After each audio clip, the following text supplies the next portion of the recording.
Vamos falar um bocadinho da história do mundo moderno e contemporâneo. Vamos fingir um bocadinho mais naquilo que é a história de Angola, a nossa história. Temos que conhecer um bocadinho mais a história de Angola. Estamos a falar um bocadito da história de Angola, do nacionalismo angolano. O que é isso, o nacionalismo angolano? Nacionalismo, como é que surge? Como é que surgem as ideias de nacionalismo? O nacionalismo surge a partir de uma política que foi traçada pelo colonialismo português, que é a assimilação. Assimilacionismo. O que é isso assimilar? Torná-lo um bocadinho mais, podemos assim dizer, mais evoluído. Mas essa assimilação tem a ver com a teoria de Gilberto Freire, que é o lusotropicalismo, que tinha como objetivo levar a luz aos povos submetidos. Então, os governos coloniais portugueses vão dizer que o angolano tinha que ser assimilado até quarta classe, falar e escrever bem em português, ter amor à mãe pátria portuguesa, saber sentar-se à mesa das refeições, abandonar os costumes e tradições, deixar falar a língua dos cães e ser católico praticante. É nessa perspectiva que tinha que ter quarta classe. E as pessoas que tinham quarta classe, naquela época, começaram já a ser diferenciados dos demais. Já viviam em casas com eletricidade e água corrente. Os outros, aqueles que se resistiram à assimilação eram os indígenas, viviam em casas comuns, sem água, sem eletricidade, quartos de banhos comuns. Então, esses assimilados começam a diferenciar-se dos demais. Havia uma tendência de muitos angolanos serem assimilados. E o que é que a assimilação trouxe de bem para nós angolanos? Graças à assimilação é que nós conseguimos descobrir que estávamos a ser explorados. E todas as revoluções foram feitas por pessoas assimiladas. Não conheço uma revolução em África, na América e na Ásia que tenha sido feita por uma pessoa analfabeta. Então, esses assimilados, depois de terminarem, naquele tempo, alguns, a quarta classe, continuavam a estudar. Alguns, os pais os mantinham no liceu e depois de terminaram o liceu, alguns deles foram enviados para Lisboa, a joia da coroa portuguesa, em busca de formação universitária. Postos em Lisboa, começam a sentir influência das correntes nacionalistas que vinham de Cuba, dos Estados Unidos, da França, da Inglaterra. Ali começam a sentir sentimentos patrióticos que pertenciam a uma nação e deviam lutar por ele. Então começam as correntes do nacionalismo ali. Começam as correntes do nacionalismo. Vai-se fundar a Casa de Angola em Lisboa, que essa Casa de Angola vai ser de intensa atividade política. E mais tarde essa Casa de Angola transforma-se na Casa dos Tantos do Império. E o que é que vai acontecer? Nesta época vai surgir o famoso processo dos 50. O que é isso, o processo dos 50?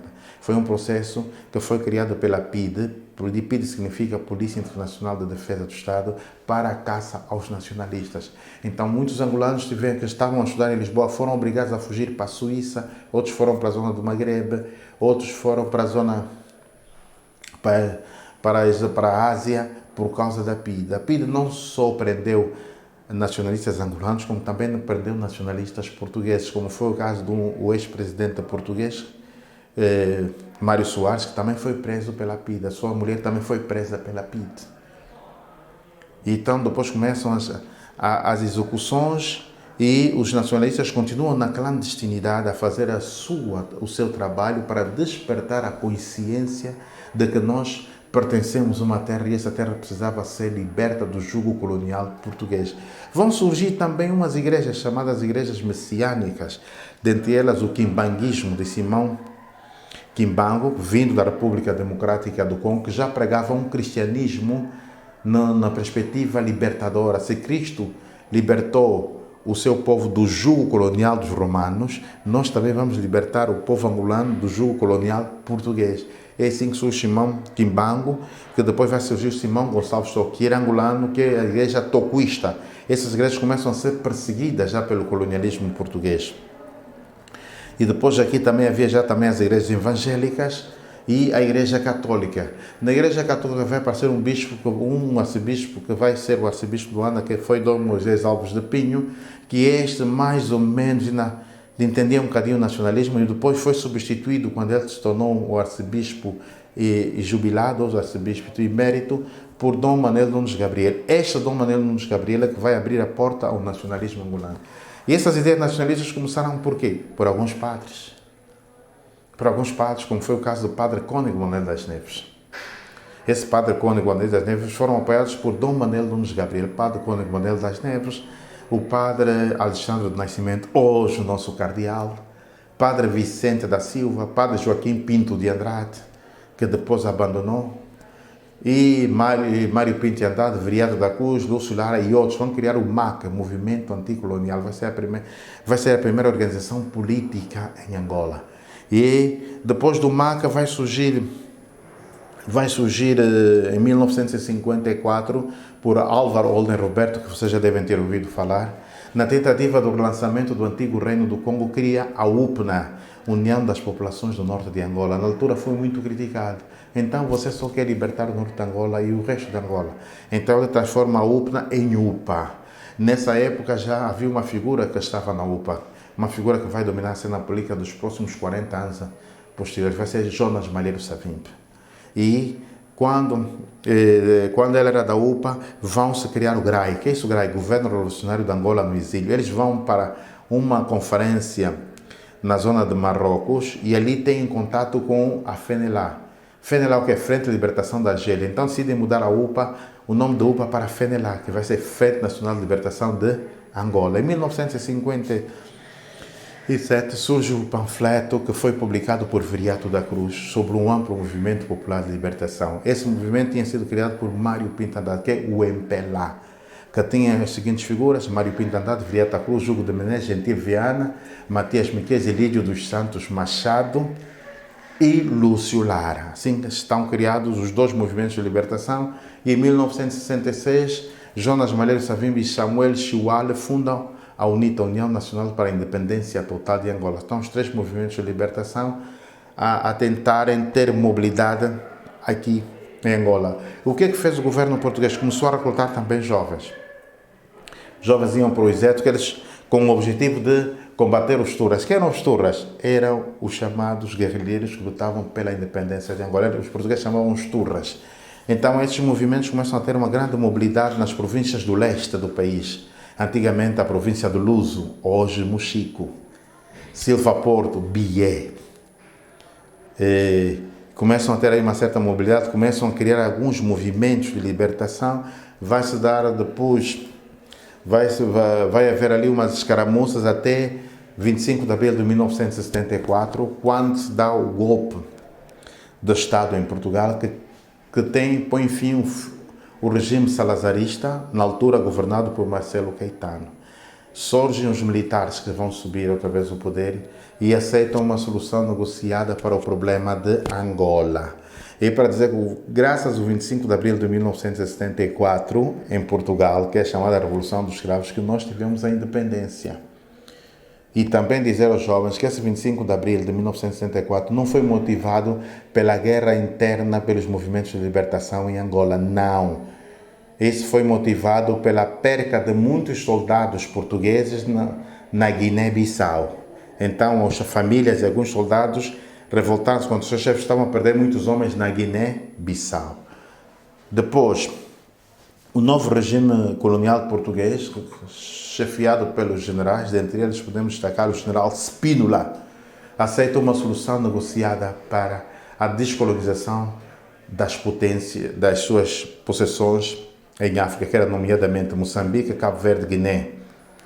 E é assim que vai se criar a Cimeira de Mombasa, no Quênia, a convite do presidente Jomo Kenyatta, e dali vão negociar o Acordo de Alvor, que foi de 10 a 15 de janeiro de 1975. Nesse Acordo de Alvor, decidiu-se, entre outros pontos, foi a formação de um governo de transição. Transição significa uma coisa para pouco tempo, composto por elementos dos três movimentos de libertação, FENELA, MPLA, UNITA e do governo português.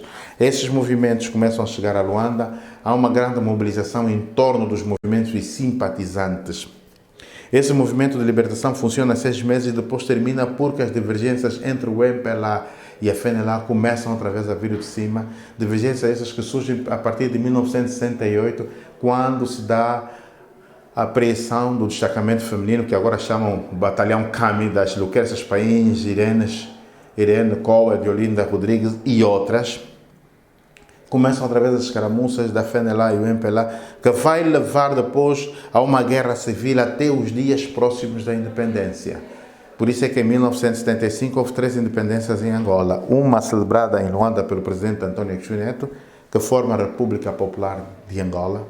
Outra no IJ por Álvaro Holder Roberto, que cria a República de Angola. E uma outra no AMBO por Jonas Malheiro Savim, que cria a República Democrática de Angola.